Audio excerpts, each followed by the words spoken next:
Hey, and welcome to the short stuff. You short guys and gals. Everybody's so short because this is short stuff, including us, Josh, Chuck, Jerry.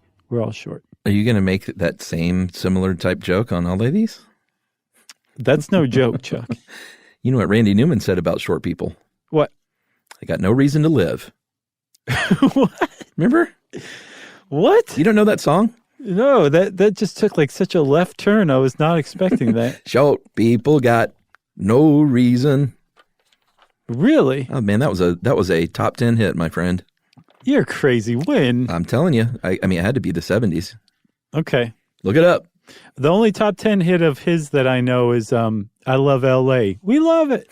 That's a great song. It sure is. All right, so let me ask you something. Have you ever gone home? Yes. And felt just like, all right, I'm having a good day. I'm home. This is great. Yes, sure. Put the key in the door. Mm-hmm. And as soon as you start that process, you're like, God. Yes. I have to pee really, really bad. I cannot express to you how many times this happens to me. For real. So you have this. Yeah, clearly. And I noticed that it mostly affects women. I'm like, ho-hum, whatever. But I definitely have it big time. So much so that I've trained myself.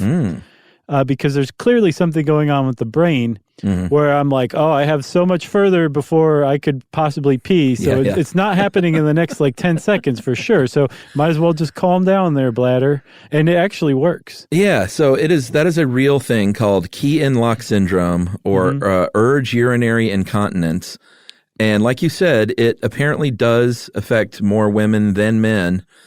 And if you really have this to a decent to large degree, you kind of have to plan around it even. Yeah. So I didn't understand this. Now I totally get like those Poise ads and Depends ads. Like I get it now. Mm-hmm. Apparently as women age, they tend to become slightly more incontinent, right? But it's not, like you said, it's not strictly women. I think a quarter to a third of all Americans at any given point in time have some sort of incontinence problem, not just this one. Mm-hmm. But if you start to understand what what's behind it, it actually makes a lot more sense. But basically, you have what's called the floor of your pelvic muscle. Mm-hmm. Your pelvic muscle or your pelvic floor is basically what it is. And that is what holds your guts and everything up. Yeah. It supports basically everything inside your abdomen. And it's like a trampoline of muscle that all that stuff sits in. And it has a few holes in it. It has one for your urethra, one for your anus, and then if you're a woman, it has one for your vagina too, right? Uh-huh.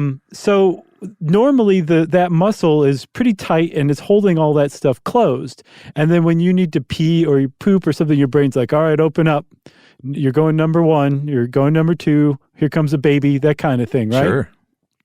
And over time, this muscle can kind of get weaker, get looser. Once you have a child, that can really stretch your muscles out. And so as a result of this, it's harder to hold in pee, especially if you get a sudden urge to go.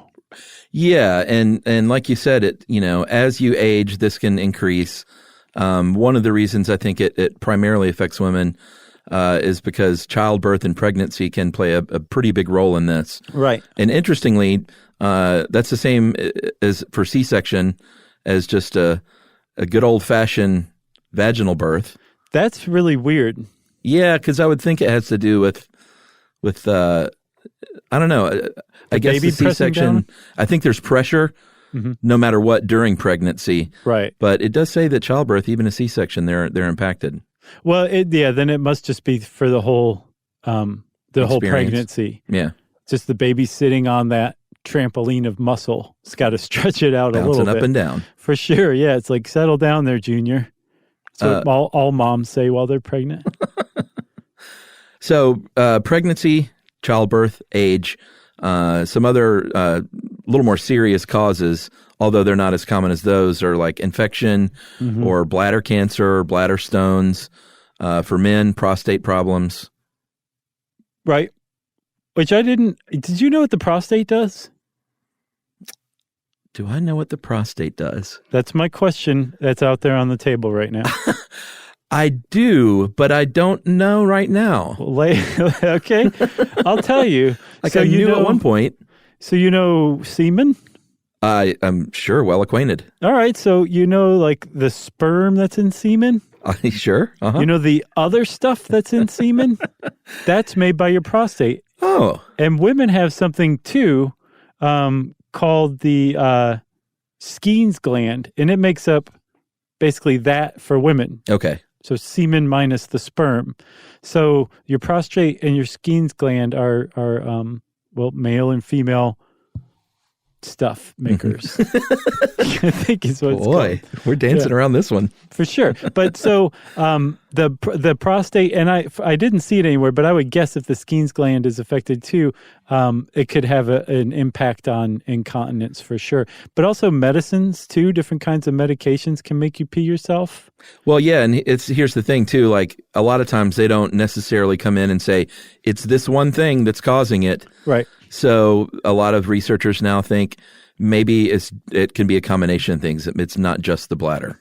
Yeah, there's clearly a brain connection because you can tell your brain, no, it's not time, settle down, and your brain will be like, oh, sorry, false alarm, just wait a little longer to your bladder. Well, unless you've crossed that threshold, then there's no turning back. And then it's just like... I wonder what that's all about, actually. What, you know, the brain? Threshold where you're like, no, there is no bringing it back. I don't know. Like I'm about to pee my pants if I don't find a bathroom. Because really, other than, having to take a shower afterward, all your breaking is like decorum. Sure. Yeah. I think what it is your brain's weighing the violation of decorum versus the horrible feeling that it's having to endure. It's just like, I'm going with this one. So long, decorum. Yeah. But it's enough of an embarrassing problem that people do seek treatment, but unfortunately, from what I understand and from what the article that you sent says, is that there's real low-level attention paid to solving this. But luckily, there's kind of like this rising school of thought that's like, no, we need to study this more. This is not enough. You can't just tell women to go do Kegel exercises and don't worry about it, or that they have to wear poise pads for the rest of their life. That's not a solution. That's not an answer. So let's take a break and we'll come back and talk about what you can do when you're about to pee yourself because you are opening your door.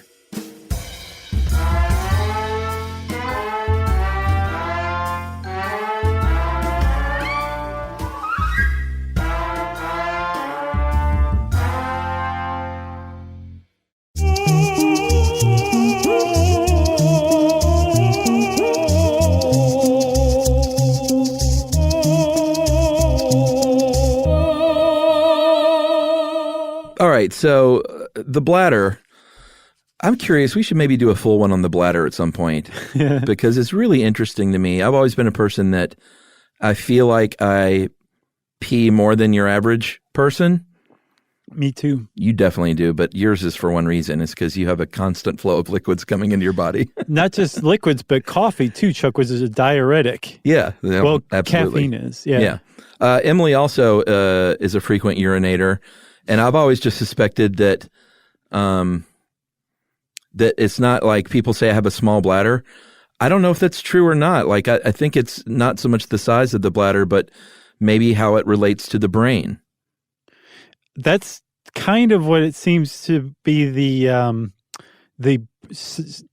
prevailing wisdom that's developing now, is that there's something going on with the brain-bladder connection. Yeah, so that's what happens when everything's going great, the bladder sends a signal to the brain and says, hey, brain, you might want to get this meat bag to a toilet soon. Right. Because I have to release, and it's going to happen at some point, no matter what. Right. There also seems to be possibly some connection to vasopressin, because the brain floods the bladder with vasopressin to keep it from peeing while you're sleeping. As a child, as you're developing and you're not peeing the bed any longer, that's because your vasopressin levels are rising throughout your lifetime. Yeah. And I wonder if they start to go down after you age, and that actually has an impact on it as well. Maybe so. It's possible, Chuck. So, all right, your brain gets this signal that your bladder says it's full. Mm-hmm. If you're a dude, you can run to the urinal, which I would love to have one of those in my house, by the way, but Emily said, no way. No. She was like, you live in a house full of women. We're not building a urinal for you. Well, you're like, we can have both, one right next to each other. So you run to the urinal, and when you get there, your brain sends a signal back that says, all right, we're here. Release the urine. Or if you can't get to a urinal or a bathroom, your brain says, sorry, bladder, but you're going to have to hang in there for a bit. Yep. And that's it. That's peeing. Yeah, pretty much. Do you remember we talked about micturition syncope? And I called it syncope. Yeah, what was that? It's where you faint after you pee. Oh, right. Because they think there's like changes in your level of either vasopressin or norepinephrine or some chemical that tells your muscles to relax around your bladder, causes you to faint. Yeah. So what can you do? You can do Kegels if you're a woman or a man. You can do, you could basically, I think from what I understand, the first thing you want to do is go to your doctor. Sure. And this specialist, his name was Dr. Philip P. Smith, and he's one of these new thinkers about this kind of thing. And he said, if your doctor tells you to do Kegels or get used to wearing pads, get yourself another doctor. Go see somebody else because there's other stuff you can do. But if your doctor's worth, their salt, they're going to say things like, yes, do Kegels. Try to follow basically a pee regimen. Yeah, schedule.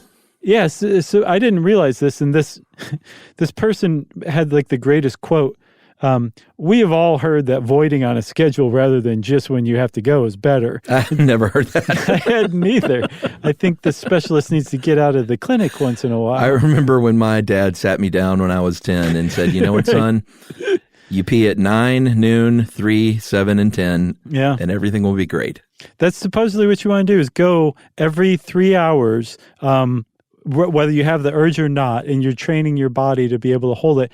And then paradoxically, you want to hold it for an extra 5 minutes, then maybe an extra 10 minutes, because as this article says it, and I've heard the opposite, stretching your bladder actually allows it to hold more. Yeah. So you'll have the urgency less frequently over the day. But I don't know about that one. I'm not banking on it. Did you ever go to one of those dumb college bars that had the thing where beer is free until you pee?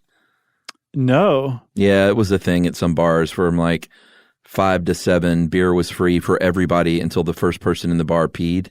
That's a lot of stress. And so, of course, there's always, some stupid frat boy peeing in a beer pitcher under the table, just so we can drink a little more. Where was this? I mean, we both went to college in the same town. I don't think. I think they had them at Georgia Southern. I never went to one in Athens because I wouldn't have wanted that pressure because I would have been like, I gotta pee, guys. Yeah. Enough said with Georgia Southern. Yeah, so train your bladder. If you have to pee, try and stave it off even longer, 5 minutes at a time, then maybe 10 minutes. And before you know it, you get to that front door and you're just fine. You're just going to poop yourself. Which is a whole other short stuff episode altogether. That's right. And that's it. If you want to get in touch with us, you can go onto our website. It's called StuffYouShouldKnow.com. You can find all of our social links there. And you can also send us an email. Send it off to stuffpodcast@howstuffworks.com.